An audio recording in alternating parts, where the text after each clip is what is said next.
Uno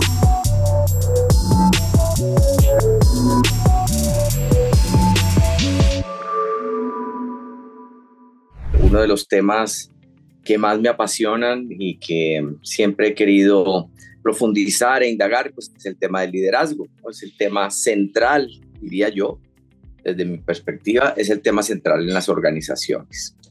Esto me lleva a pensar muy seriamente que nunca hemos terminado de hablar sobre el liderazgo ni terminaremos. Aquí lo que nos vamos encontrando todos los días es una serie de factores nuevos que van emergiendo y que nos van llevando pues por la vida de la organización y del liderazgo de manera casi que de la manito, van juntos. Y por supuesto allí es donde la universidad tiene una participación amplísima, o sea, la universidad no solamente forma líderes, sino que lo que es más importante, forma para el liderazgo. Y esa es la parte en la que yo quisiera insistir y en la que yo quisiera ahondar. Entonces los saludo al rector, un saludo muy especial al decano, saludo para Octavio, que sé que ha estado metido de lleno en la organización de todo esto, y por supuesto un saludo para todos ustedes, para los empresarios, alumnos y demás personas interesadas en participar en este encuentro, para los demás decanos. Y quiero empezar por plantearles que para poder tomar parte en este encuentro, yo escribí una ponencia. Esa ponencia pues la vamos a poner allí a disposición de todo el que la quiera tener, pero yo no voy a leer mi ponencia, yo quiero explicar los fundamentos de esa ponencia. Y por supuesto, quedo también pendiente de los muchos comentarios que puedan surgir o de las muchas inquietudes o de las preguntas o aportes, porque este es un tema de trabajo en común, de poder elaborarlo entre todos. Yo quiero decirles que el mundo es evidente que ha cambiado muchísimo y que hoy tenemos, por ejemplo, en las nuevas generaciones, unas demostraciones fehacientes de cuánto ha cambiado el mundo, cuánto ha cambiado. Es decir, el mundo de hoy es un mundo a veces muy difícil de entender, a veces tan impredecible que no acabamos de acostumbrarnos, pero que en medio de las investigaciones y de lo que hemos venido tratando de comprender, hoy podemos partir como de tres cosas que me parecen fundamentales para poder arrancar a hacer una comprensión mayor de lo que significa vivir en este mundo. Y es que no vamos a poder entender el liderazgo, cómo se mueve, hacia dónde va, si no entendemos qué está pasando con las generaciones más nuevas, que no son las que se inventan el mundo. Eso lo vamos a aclarar y lo entendemos. Pero sí que cuando llegan a las organizaciones, llegan con unas expectativas completamente diferentes y que traen consigo las posibilidades de cambio que las organizaciones requieren. Entonces, empecemos por decir que las organizaciones son un sitio en donde, además de mostrarnos cómo se produce, cómo se generan productos y servicios, también son un sitio en donde se fusionan las diversas generaciones laborales. Entonces, nunca en la historia de la humanidad habíamos tenido tantas generaciones participando en conjunto, porque esto significa que son generaciones, que le están aportando cada una visión diferente de la vida, a lo que significa el trabajo, a lo que significa trabajar en equipo, a lo que significa el mismo liderazgo. Y allí ya nos encontramos un primer problema, pero pues bien sabemos en filosofía que la palabra problema no es algo para tenerle miedo, sino para resolverlo. Y entonces nos encontramos con algo que es fantástico, y es cómo las organizaciones deben permitirse este encuentro generacional y cómo, o multigeneracional, llamémoslo, y cómo de allí salen cosas muy interesantes que nos van a permitir entender cómo hacia dónde se está dirigiendo el mundo del liderazgo, pero también el mundo de las organizaciones. Entonces, si algo ha cambiado en el mundo actual, en los últimos 20 años, que corresponden a la entrada a este nuevo siglo, es quizás el poder comprender que el cambio ya no es solamente algo que pasa afuera, sino que el cambio es algo que pasa en lo interior, en lo interno, en las personas, por supuesto, y en las organizaciones.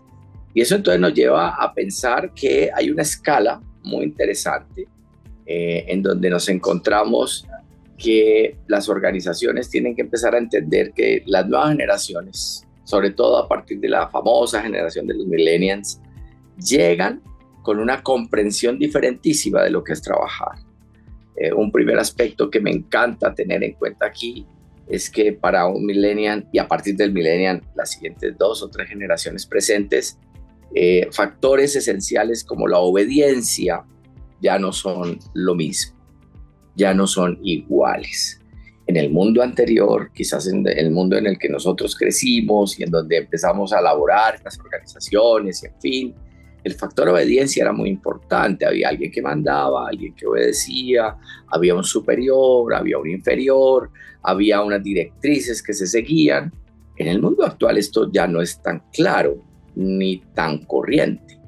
Entre otras cosas porque cuando se aceleraron los factores de cambio, empezamos a comprender que la obediencia no es tan importante desde ese punto de vista, sino que es mucho más importante entender hacia dónde fluye el cambio en un momento dado.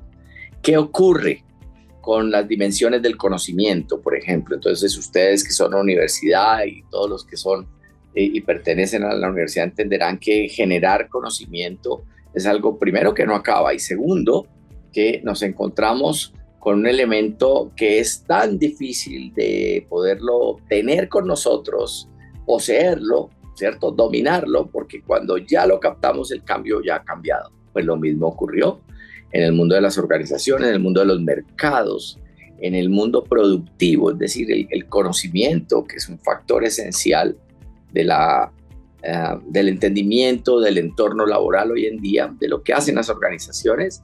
Ese conocimiento es muy rápido, es muy cambiante. Si yo hoy sabía hacer, mañana quizás ese saber hacer ya no es igual, no me sirve de igual manera. Si yo hoy fui a la universidad y aprendí X o Y, resulta que cuando yo me alejo de la universidad por espacios cada vez más breves de tiempo, me encontraré con que el conocimiento se cambia, se modifica. X y Y me sirvieron para antes de ayer, pero ahora aparece Z y vuelve a aparecer de nuevo el alfabeto A1, B1, C1, etcétera, etcétera, en donde nuevos elementos aparecen también, nuevas maneras de producir, nuevas maneras de servir, nuevas maneras de entender qué es esto del trabajo. Entonces nos encontramos con una dimensión en donde la obediencia ya no juega tan fácilmente, ya no hay un superior que lo sabe todo y un inferior que debe acatar toda esa sabiduría o ese conocimiento allí guardado en el superior, sino que se cambia por completo. Ahora el conocimiento está regado por toda la organización. El conocimiento es algo que tenemos que estar continuamente persiguiendo, tratando de captar, tratando de volver práctico en la medida en que nuestras profesiones, nuestros oficios, lo que sabemos hacer nos exigen que tomemos ese conocimiento y lo traduzcamos en algo concreto, en algo práctico. Entonces, el menor de los elementos hoy en día para este crisol de generaciones, es justamente el hecho de que la obediencia se modificó. Ya no tenemos jefaturas, ya no sirven los jefes que todos lo saben, que saben las respuestas y que todo lo resuelven desde un punto de vista eminente, porque sabían hacer. Pero es que hoy saber hacer no sirve, sino que tenemos que entender algo muy elemental, pero que se nos olvida. Hoy tenemos que saber hacer entre todos. Por eso la dimensión del equipo se vuelve tan importante y por eso, entre otras cosas, empezamos a comprender que el siguiente factor, además de la obediencia, entonces es cómo hacer las cosas de una manera oportuna. En el mundo del comienzo del siglo pasado, del siglo presente, perdónenme, la agilidad era muy importante. Entonces hablamos mucho del mundo rápido, hablamos mucho de las cosas que hay que hacerlas inmediatamente, pero muchas veces al hacer las cosas inmediatamente no estamos teniendo en cuenta el hecho de que hacerlas inmediatamente no es hacerlas oportunamente. Entonces, una lectura muy especial del conocimiento tiene que ver con hacer las cosas de manera oportuna, ser oportunos. Los productos y servicios hoy en día deben ser oportunos o no son, así de simple. Hay productos y servicios que tienen una tradición y que han venido desempeñando una función en la economía. Entonces conocemos marcas tradicionales que siempre han estado allí, empresas que representan esas marcas, pero si ustedes le ponen mucha atención, se darán cuenta que esas mismas marcas requieren ser oportunas en el mundo contemporáneo, es decir, requieren plantearse de una manera diferente para atender lo que el mundo está exigiendo, lo que el mercado está exigiendo. Los mercados de hoy son mercados oportunos. Entonces necesitamos entender que eso de la velocidad fue interesante. La velocidad hoy no la da la tecnología. No la da la tecnología, esta tecnología, esto que estamos empleando hoy en día es una demostración no solamente de lo que nos dejó la pandemia, como a veces solemos decir, sino de lo que es el mundo, una combinación entre lo presencial y lo virtual, una combinación de poder estar al mismo tiempo en muchas partes y sobre todo una combinación interesantísima. Este encuentro que está siendo, por supuesto, grabado y almacenado en estos canales virtuales, representa la posibilidad de ser difundido, repetido, retransmitido, vuelto a mirar infinidad de veces. Una de las experiencias más interesantes que yo haya podido tener con la tecnología surgió de dos experiencias. La primera, ya escribí un libro hace ya muchos años y es un libro de filosofía, me lo publicó el ICFES. Fue muy interesante el poder participar en un concurso cuyo premio era esa publicación. Entonces se publicaron, no sé, 2.000 ejemplares en papel y por supuesto, pues como orgulloso autor Nobel, pues muy novato, me parecía interesantísimo poder tener en mis manos libros y en fin, un libro mío, etcétera, etcétera. Sin embargo, no sé cómo, mi libro llegó a Google Books, que es el repositorio de libros que tiene Google. No sé cómo. Y empezó a ser publicado, difundido a través de las redes. O sea, se convirtió en un libro virtual. Y lo más sorprendente de esto es que mi libro en papel era un libro dirigido a la academia, a universidades, a bibliotecas, no era para el gran público, pero en Google Books este libro adquirió una dimensión inimaginable. O sea, yo no podía predecir ni podía pronosticar quién lo iba a leer, pero sí sabía una cosa interesante. Empezó a tener muchos comentarios, algunos buenos, muchos malos, por supuesto, comentarios sobre lo pesado, lo denso que era el libro, etcétera, de toda clase. Pero lo interesante es cómo se difundió a una velocidad mayor y se sigue difundiendo a través de la red. O sea, la red es algo que no podemos delimitar. No podemos delimitar. La segunda experiencia interesante con la tecnología es que al hacer un programa que quisimos realizar a través de estos medios, cuando empezó la pandemia, quisimos hacer algún tipo de programa que se pudiera difundir a través de la tecnología. Teníamos la experiencia de haber trabajado en un canal virtual y quisimos hacer un poquito la experiencia de hablar de elementos esperanzadores y que dieran ánimo a la gente en medio de semejante evento que fue la pandemia. Pues bien, esto también se guarda, queda y sigue siendo replicado. Tú no lo puedes delimitar. Y allí es donde aparece la oportunidad. Entonces la oportunidad no es algo que se abre en un momento dado, sino cómo la tecnología genera una oportunidad fantástica, porque cuando yo soy quien ve este encuentro, por ejemplo, es posible que yo hoy no pueda asistir, no me pueda conectar, no pueda estar acá porque tengo otras cosas, porque estoy viajando, porque en fin, etcétera, etcétera. Pero lo podré ver a posteriori y podré entonces ver lo que me interesa. Eso es bien importante. O sea, a ver, las palabras del rector, ok, voy a mirar qué fue lo que dijo, ¿no? Voy a ver quiénes estaban, voy a hacer contactos con las personas que estuvieron allí presentes. Es decir, la réplica, lo que queda resonando, la resonancia de la tecnología es muy importante, y hoy en día los productos y servicios juegan a eso. Y esto es parte también del liderazgo organizacional. O sea, tenemos que aprender a trabajar de manera oportuna. No siempre lo presencial es oportuno, no siempre lo virtual es oportuno.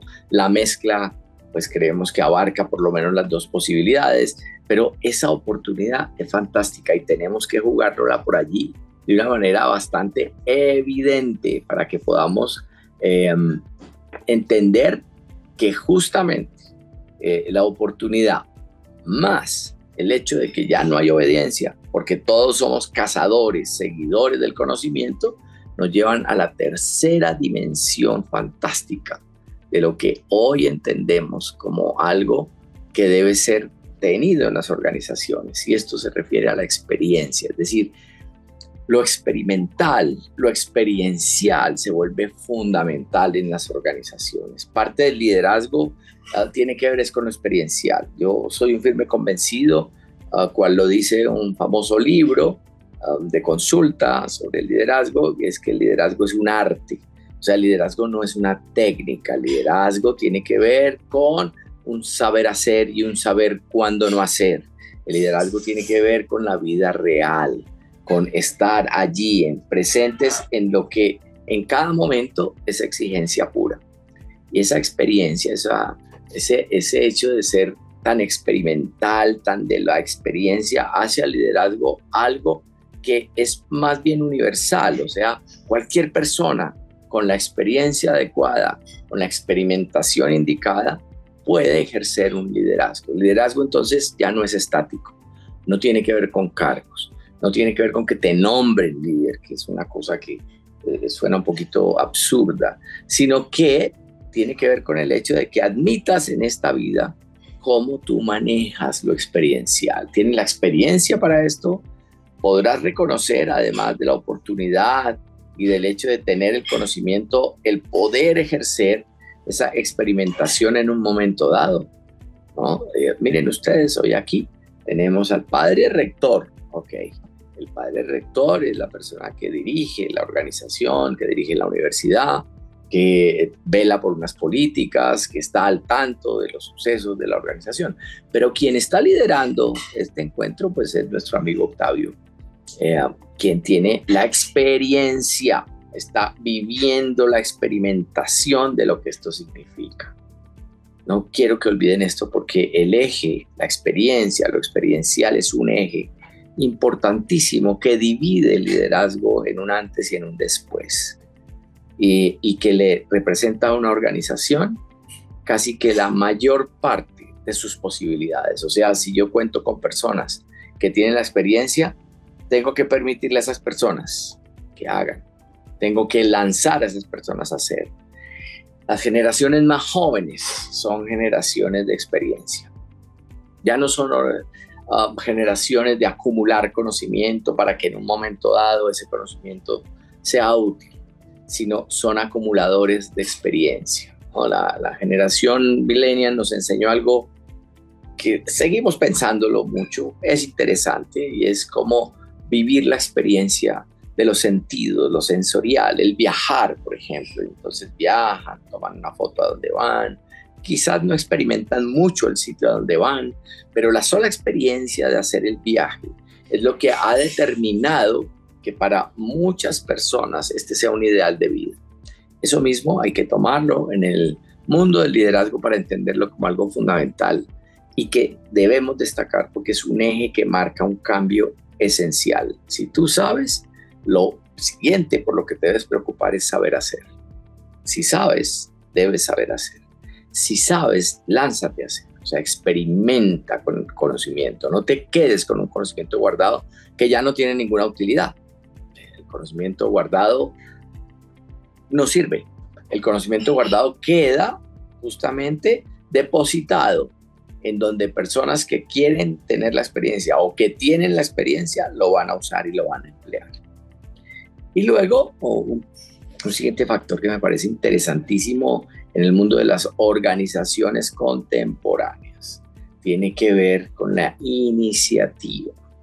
Es decir, siempre hemos dicho que la iniciativa es importante, a veces hemos definido la iniciativa como algo que desata, que empieza, que inicia, ¿no? Que es inicial. Pero aquí la iniciativa adquiere otro sentido cuando lo analizamos a la luz del liderazgo, y es que la iniciativa tiene que ver esencialmente con el hecho de ser capaces no solamente de lanzar el proyecto, de lanzar la idea, de lanzar un nuevo derrotero, sino de ser capaces de acompañarlo. O sea, en un término un poco más tradicional, llamémoslo ser gestores. Ser gestores. Me perdonan esto que voy a decir. Ser gestantes.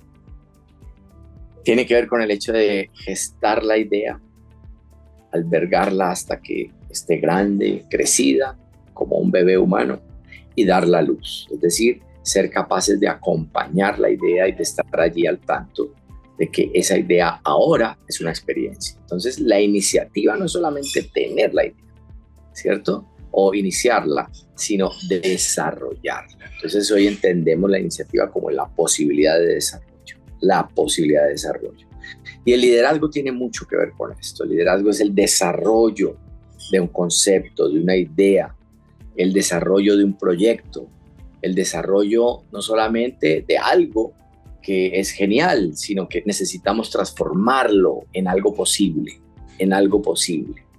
Y eso es un factor que para mí, desde el punto de vista del liderazgo, es muy diciente. Y los dos últimos, pues son dos que nos van a encantar. El primero, por supuesto, la iniciativa está ligada a la creatividad. ¿Qué es la creatividad? Bueno, la creatividad es la posibilidad de experimentar, la posibilidad de ensayar, la posibilidad de andar en la vida con un lucimiento. Lucimiento me refiero a tener luz sobre problemas que la vida nos presenta, cómo resolverlos y de qué manera. Veía el otro día en un informe empresarial cómo muchas de las grandes empresas en el mundo, muchas de ellas por supuesto norteamericanas, algunas europeas, algunas chinas, son empresas que empezaron en otro tipo de negocio, pero con lo que aprendieron y con lo que dispusieron, hoy andan en negocios completamente diferentes, distintos. ¿No? Me asombraba, por ejemplo, encontrar una empresa que empezó haciendo turbinas gigantescas para aviones, para barcos, turbinas que permiten el movimiento de estas grandes máquinas.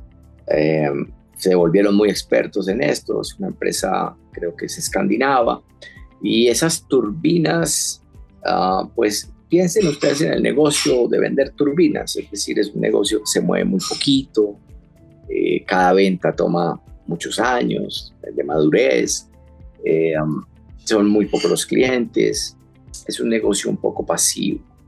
Pero la empresa aprendió algo muy valioso. Las turbinas les enseñaron a hacer cosas mucho más pequeñas, más prácticas desde el punto de vista de que son de mayor acceso para la gente, y hoy en día son una de las empresas que más compite en elementos de belleza, ¿no? Para uso de aparatos para el cabello, para alisar, para crespar, para poner bien el cabello, darle formas, en fin. Entonces pasaron del negocio de las turbinas al negocio de los secadores. Eso es un negocio no solamente de algo que se conecta y que expulsa aire caliente, sino que dentro tiene una tecnología muy especial para esta empresa, y esa tecnología es lo que aprendieron las turbinas, ahora lo aplican allí, de tal forma que pueden garantizar que el cabello de las personas no se dañe y adquiera además pues el peinado o el look o la disposición que la gente quiera. Este es un negocio que se mueve muchísimo, todos los días en el mundo se compran secadores de mano, portátiles, van, vienen con las personas, pero no todos los días se compra turbina. Entonces mire cómo una empresa empieza en un negocio y termina en otro completamente diferente. Esa es la creatividad. Esa es la creatividad. Entonces la creatividad no es solamente ver, aquí hay una oportunidad de negocio, sino cómo de lo que sabemos hacer lo podemos ahora emplear de una manera diferente, llevándolo a una disposición de mercado distinta, donde podemos empezar a tener un contacto diferente con la gente. Y la última característica se llama audacia. Audacia. Es quizás el elemento más importante, más definitivo desde el punto de vista de poder entender qué hacer con todo lo que somos como organización y cómo cambiarlo continua y permanentemente. Esa es la enorme audacia. Los nuevos proyectos, los nuevos esquemas, las nuevas posibilidades nacen de la audacia. Entonces, sorpréndanse ustedes, esto que les acabo de decir es lo mismo que buscan las generaciones más jóvenes en las organizaciones. Obediencia, oportunidad, experimentación, iniciativa, creatividad, audacia, etcétera, etcétera. Ahí tienen ustedes entonces un esquema interesante que nos va a permitir comprender en qué vamos. Y entonces, ¿qué quiere decir todo esto desde el punto de vista del liderazgo? Bueno, que si no entendemos las generaciones laborales y no comprendemos lo que están buscando y no entendemos en qué ha cambiado el mundo como tal, vamos a estar desenfocados. Que parte del liderazgo no es solamente contar con personas líderes. Ese es un concepto muy elemental. Necesitamos es desatar una capacidad organizacional, una posibilidad, un potencial organizacional que lo llamamos liderazgo. Entonces, hoy la gran pregunta es si somos organizaciones de liderazgo. Recuerden que el nombre de este encuentro es Forjando Líderes. Yo me voy a permitir decirles que es muy importante forjarlos y es aún más importante forjar liderazgo, es decir, permitir que las personas puedan exponerse y ser expuestas a oportunidades de liderazgo. Permitir que nuestra organización comprenda que, en primer lugar, la gente que está llegando hoy, las nuevas generaciones laborales, las más recientes, primero son las más capacitadas, vienen con una sobreeducación que no sobra, es interesante, pero vienen además con unas convicciones personales que son las que debemos tener en cuenta. La primera de ellas vienen con un deseo de convicción, o sea, vienen a demostrar en el trabajo y a través de la organización cómo ven la vida. O sea, yo no voy a una organización a trabajar simplemente. No voy tampoco con el esquema antiguo de quedarme en esa organización de por vida. Yo voy a mostrar cómo veo la vida, cómo es mi perspectiva de vida para poder entonces entender cómo y de qué manera yo puedo a través del trabajo demostrar un factor muy personal. Entonces el trabajo es cada día más personalista, el trabajo es cada día más una dimensión de la convicción, y allí es donde nos vamos a encontrar con elementos muy interesantes. Como organización, yo permito que la gente venga a trabajar con una convicción, es más, alimento la convicción de las personas, Es muy pobre pensar que la gente trabaja solo por el dinero. Es pobrísimo, es muy elemental, es devolvernos inclusive 4 y 5 generaciones a la época de la revolución industrial. Pero es que hoy vivimos la economía digital, hoy vivimos el mundo digital, y este mundo digital entonces está requiriendo gente con una convicción muy especial. Entonces, 1, la convicción; 2, la participación. O sea, las generaciones actuales vienen a participar, a tomar parte en la vida de la empresa, a tomar parte en la vida del mundo, porque a través de sus convicciones lo que desean es expresar ante el mundo una voz a veces de protesta frente a los tantos desmanes que hay en el mundo, pero también una voz de respuesta ante esos desmanes. Entonces, el mundo del trabajo, el mundo organizacional es un mundo hoy en día de participación en equipos, de participación en decisiones, de participación en el liderazgo, de participación en el mercado, de participación social agregando un valor muy particular desde el trabajo a los problemas de la comunidad y del mundo en sí mismo. Esto, pues por supuesto, todavía es muy naciente y es muy difícil de entender y de manejar aún. Aún no lo comprendemos del todo, pero ese deseo de participación está y cabe dentro de las organizaciones actuales a través de las generaciones más contemporáneas. Y tres, el elemento más extraño que traen nuestras generaciones más jóvenes se refiere al conflicto. ¿Cómo un momentito? ¿Cómo así que el conflicto? Sí, es que como el mundo cambió tanto, los últimos 5 años en la historia de las organizaciones, lo que nos encontramos es que no las determinan ambientes pacíficos, ni mercados tranquilos, ni un mundo en reposo. Todo lo contrario. Las organizaciones hoy no solamente tienen que navegar en aguas complicadas, sino disponerse a que las aguas sean complicadas. O sea, yo tengo que estar pensando muy seriamente que el conflicto forma parte de la vida del mundo contemporáneo, en muchas formas, de muchas maneras. Uno de los conflictos más serios que hoy tenemos es el conflicto o la conflictividad frente a la democracia, por ejemplo, que en muchas partes del mundo el esquema de democracia que teníamos, por supuesto, y por entendido, no está funcionando. La democracia no ha respondido completamente a las necesidades humanas. Esto no quiere decir cambiar la democracia, pero eso quiere decir que tendremos que profundizarla, analizarla, entenderla de otra forma. Eso dejémoselo a los expertos en democracia. Pero el conflicto forma parte de las organizaciones actuales. Entonces, la idea no es estar tranquilos. Conflicto no es una pasividad, ¿no? Sino significa, sobre todo, que tenemos que estar metidos en una forma diferente de ver las cosas. Tenemos que empezar a comprender de una manera muy seria que el conflicto nos permite construir. Que gracias al conflicto podemos ver nuevas ideas. Que gracias al conflicto, bien tratado, bien manejado, bien entendido, nos vamos a poder comprender que el rompimiento de las jerarquías convencionales, que la necesidad de una mayor flexibilidad, que la definición de cargos y encargos, tareas, ya no nos sirve el marco chiquitito de defíname mis labores, por favor, ¿no? Defíname mi cargo, porque vas a estar en muchas posibilidades de trabajo, vas a pertenecer a muchos proyectos, muchos nacen, otros se reproducen, todos van a morir, pero a lo largo de tu vida laboral, en realidad, lo que va a contar la cantidad de proyectos en los que participas y el desempeño de esos proyectos. Por eso, entonces, fíjense, 3 grandes características que debemos tener muy en cuenta, porque determinan también actitudes, son las actitudes de las nuevas generaciones. Entonces, no se les olvide convicción, participación y, por supuesto, el conflicto.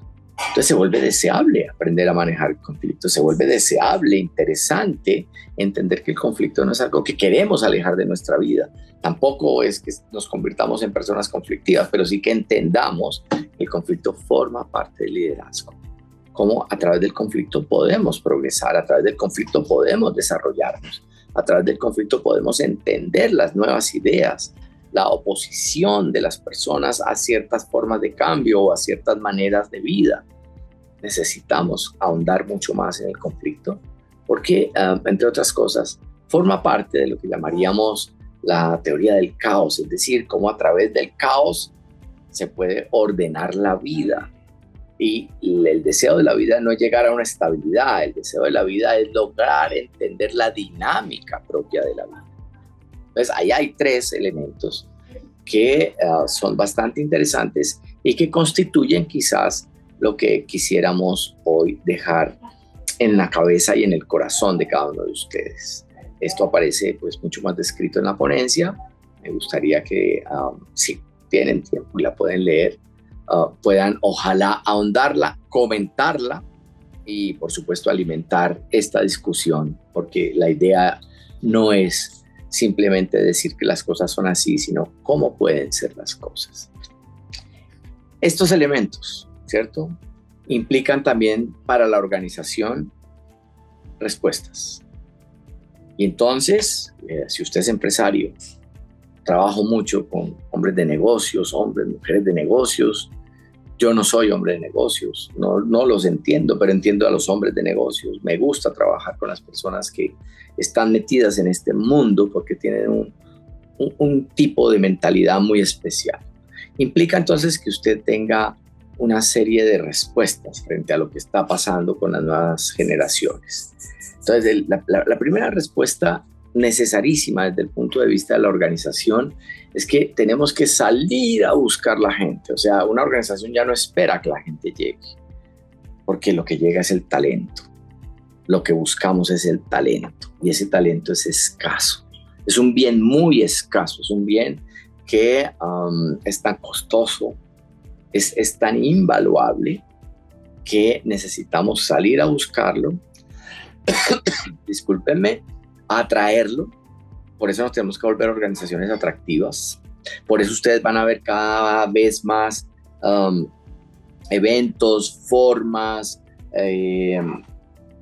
se abren concursos de cuáles son las 10 organizaciones más atractivas, dónde quiere la gente trabajar, dónde la gente se siente mejor, dónde se es más feliz, dónde se es más realizado, etcétera, etcétera. Entonces necesitamos volvernos muy atractivos para que la gente anhele participar en nuestra organización, para que quieran estar con nosotros. Pero no podemos sentarnos a esperarlos, hay que irlos a buscar. Y entonces aquí viene un fenómeno bastante curioso, y es que la gente que queremos ya está ocupada, está trabajando. La gente que queremos muy posiblemente es la próxima generación que se está acabando de formar en las universidades. Entonces tenemos que refinar nuestras búsquedas. Yo asesoro varias formas de selección de personal y trabajo mucho con la gente que va a ser seleccionada, y, en fin, y siempre les digo a las empresas, por favor, la peor forma de traer gente es publicar un aviso, porque es que llega todo tipo de personas y nosotros estamos buscando es un talento muy específico. Un talento, una persona con unas capacidades, con unas habilidades, con un deseo de participación, con un deseo de estar allí en la organización, con un deseo de conflicto, de mostrar su conflicto ante el mundo. Entonces tenemos que aprender a buscar, a retener, a traer la convicción, a traer la participación, a que el conflicto sea algo que podamos volver un conflicto que genere, generativo. Y entonces luego formaremos las aptitudes, las habilidades. Ya el esquema no es como antes. Antes la gente buscaba personas que supieran hacer. Hoy necesitamos personas que sepan ser. Que sepan ser o que tengan el anhelo de ser antes de hacer. Y la organización es un medio para que la gente sea. También haremos la capacitación del hacer, claro que sí, nos interesa la técnica, nos interesan las habilidades, pero ese no es el centro. El centro se llama el talento, la persona. Entonces, 1, salir a buscar ese talento. 2, importantísimo, el diseño y rediseño de la organización. Porque una organización ya no es algo estático, ya no nos sirven los organigramas. Ya, de paso, les quiero decir que trabajar con organigramas es un poco pasado de moda, ya no refleja lo que es la organización, nunca lo ha reflejado. Entonces necesitamos entender la dinámica de la organización. La dinámica de la organización hoy en día es una dinámica de proyectos. Proyectos que se cruzan, se entrecruzan, proyectos que dan lugar a otros proyectos, proyectos que determinan muchas veces dónde vamos a poner todo nuestro énfasis como organización, dónde necesitamos el talento creativo, el talento participativo, dónde necesitamos la gente con mayor capacidad de creatividad, cómo hacemos esa migración de pasar de hacer turbinas a hacer secadores, que parece un negocio ridículo al lado de las turbinas, pero ¿qué es el negocio? Hoy en día para esa organización. ¿Cómo entender que lo que hoy en día es el negocio cambia? Entonces la organización no está determinada por su negocio, por su asunto, está determinada por sus proyectos. Y este diseño y rediseño sí que es importante, necesitamos expertos en eso, necesitamos gente que esté oliendo oteando el horizonte, mirando por todo lado cómo es que está el mundo, para dónde va y de qué manera las circunstancias y las ocasiones se presentan para poder responder a todo ello. Número 3, por supuesto, la tecnología. La tecnología se vuelve muy importante, o sea, hoy nada se puede hacer sin tecnología. Desde la tecnología más rudimentaria que nos la ofrece un móvil, un celular. Y cuando digo rudimentario, pues tengo que ser un poco más cauto con esas palabras, porque es que hoy los nuevos modelos de celulares y de móviles son muchísimo más versátiles que el primer computador que existió. Tienen mucho más componentes tecnológicos, tienen mucha más capacidad y rapidez. Hoy la tecnología está jugando a una característica que siempre se la habíamos atribuido a Dios, ¿no? La tecnología hoy está queriendo el dominio de algo que se llama la omnipresencia, o sea, estar en todas partes. Trabajo también con organizaciones tecnológicas y estamos convencidos que en el lapso de 5 a 10 años esto ya será una realidad, si no lo es antes. Es decir, que usted a donde vaya no solo esté conectado, sino que sus dispositivos se conecten. Eso es parte de lo que llamamos la inteligencia artificial activada, no solo para hacer preguntas y hacer los trabajos de la universidad, como lo hemos visto en su fase inicial, sino que los dispositivos interactúen entre ellos, que se sincronicen, que nos ayuden a evitar tantas reuniones inútiles, que nos ayuden a evitar tanto trabajo, que es un trabajo mecánico, dispendioso, muchas veces sin futuro.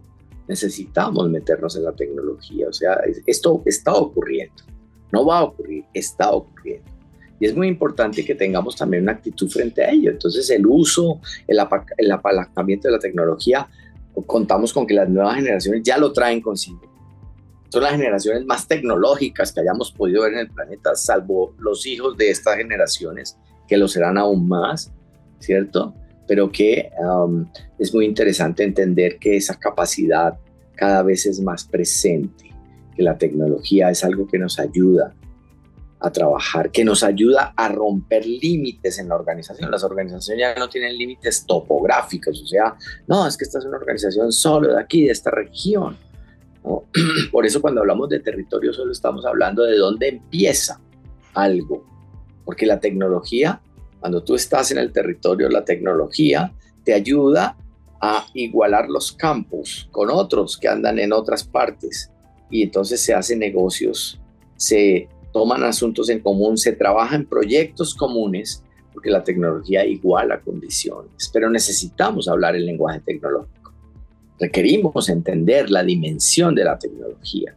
Requerimos entender que la tecnología no es solamente un computador que ahora nos ayuda a escribir textos y que nos ayuda a hacer hojas de cálculo, sino que la tecnología es por sí misma el medio. Es un medio de comunicación, de interacción, es un medio de producción, es un medio fantástico de romper esos límites de la organización. Es el medio más interesante que tenemos para invitar a los clientes, a los usuarios, a participar en nuestra organización, porque ya no tenemos límites, ya no es el de adentro y el de afuera, sino que ahora estamos metidos de lleno en proyectos donde involucramos a los clientes, a los proveedores, a participar con nosotros. Nos interesan esos clientes que muestren convicción, participación y conflicto.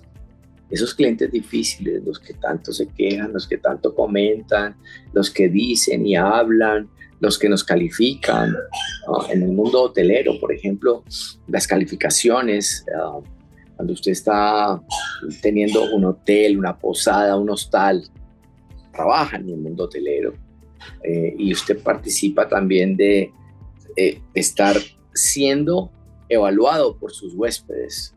Esas evaluaciones son importantísimas. Son injustas, sí, porque el promedio y en fin, son subjetivas, sí, claro, pero es la participación del huésped, orientando a otros huéspedes y avisándole a la industria, este es un buen sitio, pero también avisándole a la industria, ojo con este sitio. ¿Ven? Entonces, la tecnología es algo fundamental, es básica. la necesitamos. Y tenemos que estar al tanto de los cambios de esa tecnología.